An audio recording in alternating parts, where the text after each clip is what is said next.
Algebra 2 Cram, New York State, Algebra 2 Regents, Common Core, Logarithmic Formula, Memorization Basics. Concept number 7, Quotient property of logarithms, log base b of x divided by y. The odds of someone doing what you tell them to do is pretty slim, but I guarantee that if you cram with me, you'll become an Algebra 2 master. What we're doing here is effective. I'm coaching you to turn your wants and desires of getting an A or perfect test scores into a brand new paradigm. And if I could stick every math student with a syringe containing a healthy dose of eye-opening awareness of their inner mathematical genius, I probably would. So inbox me at memedicine@gmail.com to get your healthy dose of Algebra 2.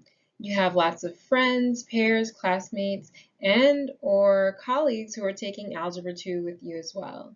So tell them to inbox me at memedicine@gmail.com so that they too can pick up their healthy dose of Algebra 2 beyond the Logarithmic Formula Memorization Basics series, okay? And you'll be glad you spread the word because they'll make great study buddies. Let's delve into the concept.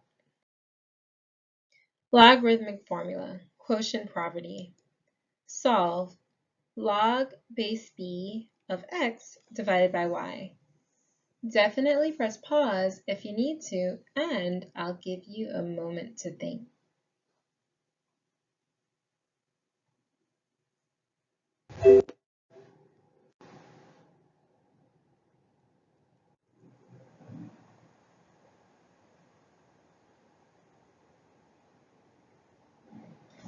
All right, so hopefully by now you are able to press pause and come up with an answer, and if not, that's completely fine. Let's attempt this together.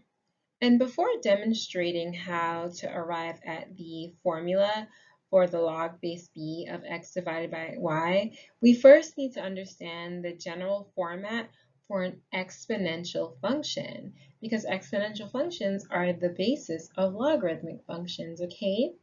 And the general format for an exponential function is y is equivalent to base b raised to the x, where b is positive, so it's never going to be negative, and it's not equal to 1. So basically anything greater than 1, okay? And this is going to be called an exponential function. So here goes an example of what an exponential function is going to look like. Okay, and notice I didn't say that x can't be negative or equal to 1. The base b, which is a constant, can't be equivalent to 1, okay? Or negative. So don't get that confused. I know some people do. And what you should also note is that this is the exponent and this is called a power. Sometimes these two labels are interchanged, but if you're calling an exponent a power, that's actually a misnomer. What you could say, let's say for instance, if the x or the independent variable were assigned a value of 2, you could say that this result would be the second power of the constant b because it resulted from raising the base to the power of 2, okay? All right, and again, this is the format for an exponential function. Don't get it confused with a polynomial function where things are actually in reverse. Your base would be the independent variable, which is usually called x, and your constant would be the exponent, okay? This is not a polynomial function, rather this is the format for an exponential function. And I have so much issues with this word. Logarithmic function is actually the inverse of the corresponding exponential function with the same base.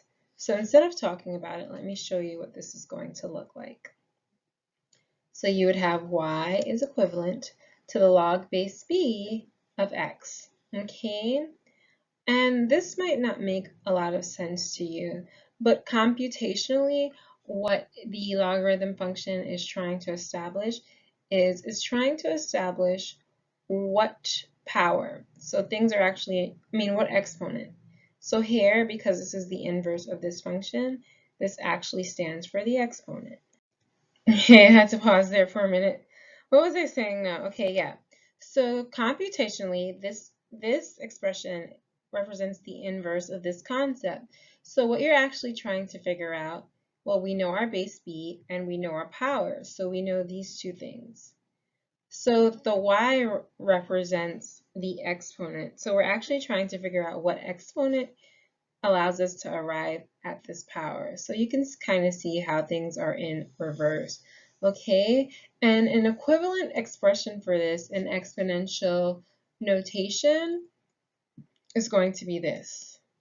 X equals base b raised to the y, and we see here that a constant remains constant because whenever you're taking the inverse of any function, well, a constant is always going to remain the same, hence the name constant. But you took the inverse, so you interchange the power, where y was the power previously, and now the power is x, which is given to us. And what we're trying to figure out is y, the exponent, okay? All right, so it's a little bit easier to think about the equivalent exponential form in your head as opposed to this for some people. Okay, and remember that algebraically, in order to yield the inverse function of your starting function, basically what you do is you switch the independent and dependent variables, and that's why you get this over here. Or simply put, you switch the x and y values. Hence, this exponential version over here, okay? And yeah, that's pretty much it. And on a coordinate plane, the graph of a logarithmic function is the reflection of the corresponding exponential function over the line y is equivalent to x. So here is what a logarithmic, well, maybe not, sorry. It looks something like this. Let me draw it out. It's going to look something like this, okay? After you flip it over that line, y equals x, and let's say that this was our starting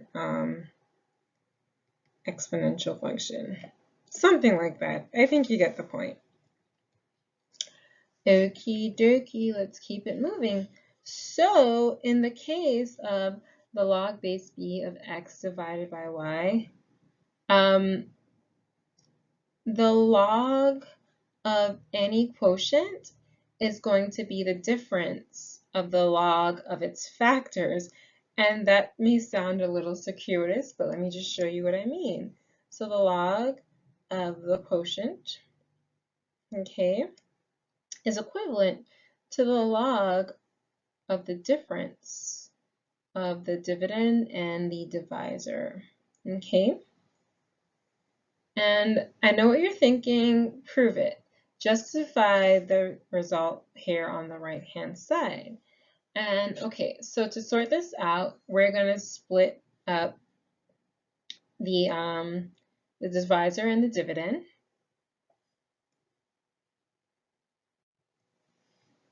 All right, so here again, our dividend and our divisor. So the log of any quotient or division problem, however you want to think about this, is going to be equivalent to the difference of the divisor taken away from the dividend, okay? Or the denominator taken away being subtracted from the numerator, if you look at this as a fraction. And as previously indicated, an equivalent expression for the log base b of x. So now we're splitting things up so that I can prove this entire formula to you.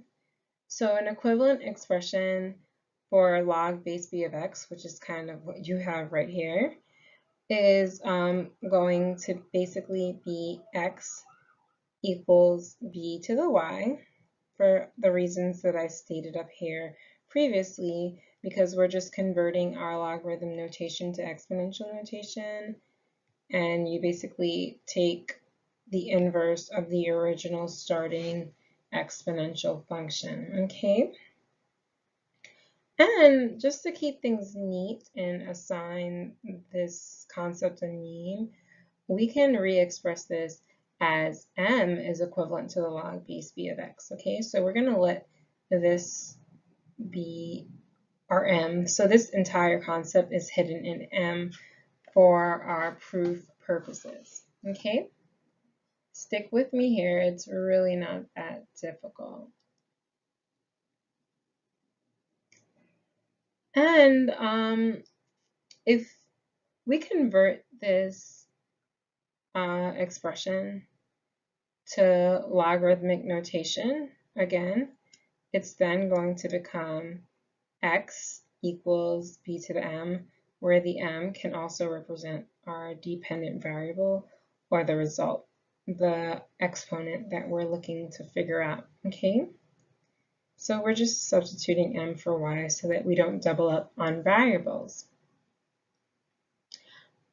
And again, by interchanging the independent and dependent variables of the equivalent exponential expression as previously shown, that's how we end up with this exponential notation or this logarithmic function, okay? I think I'm confusing you a little bit, but just bear with me for a little while longer.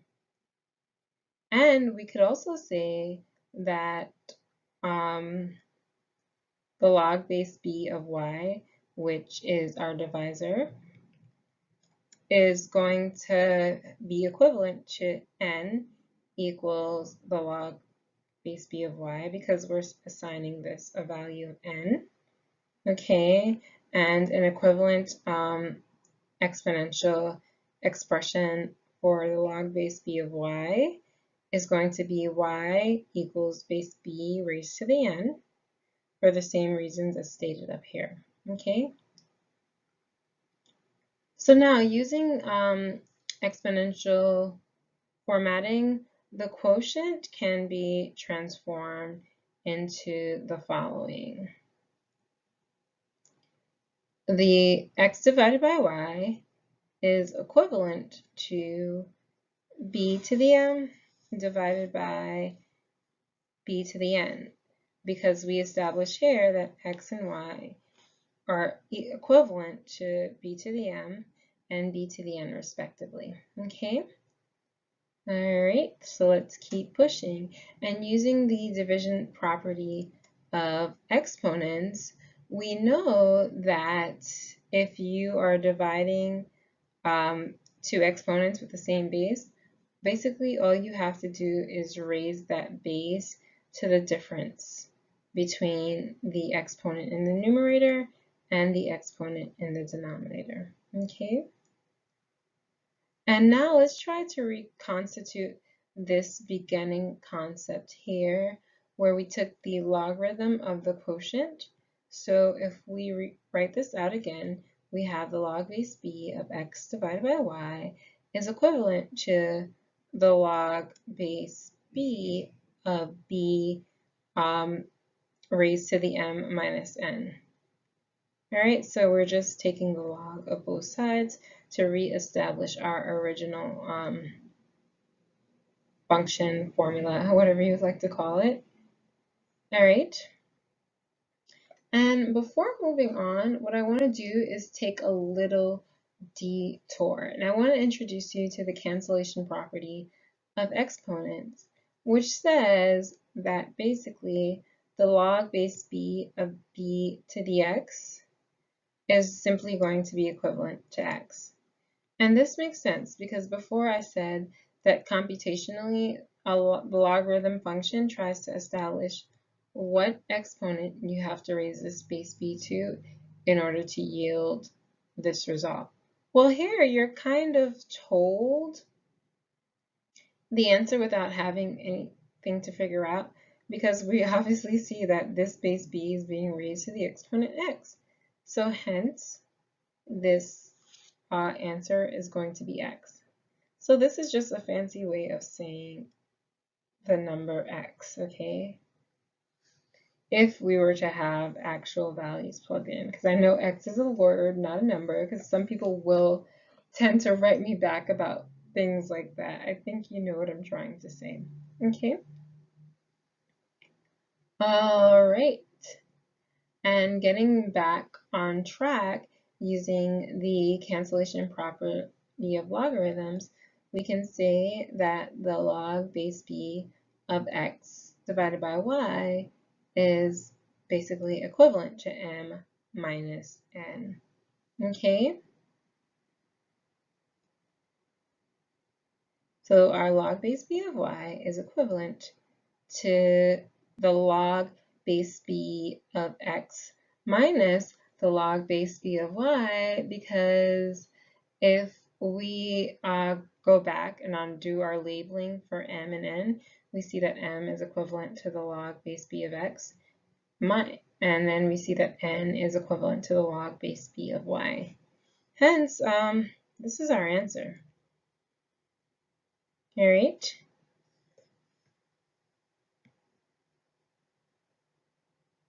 And we just proved and came up with the formula for the log base b of y, of x divided by y, I'm sorry. And what's the point of all this?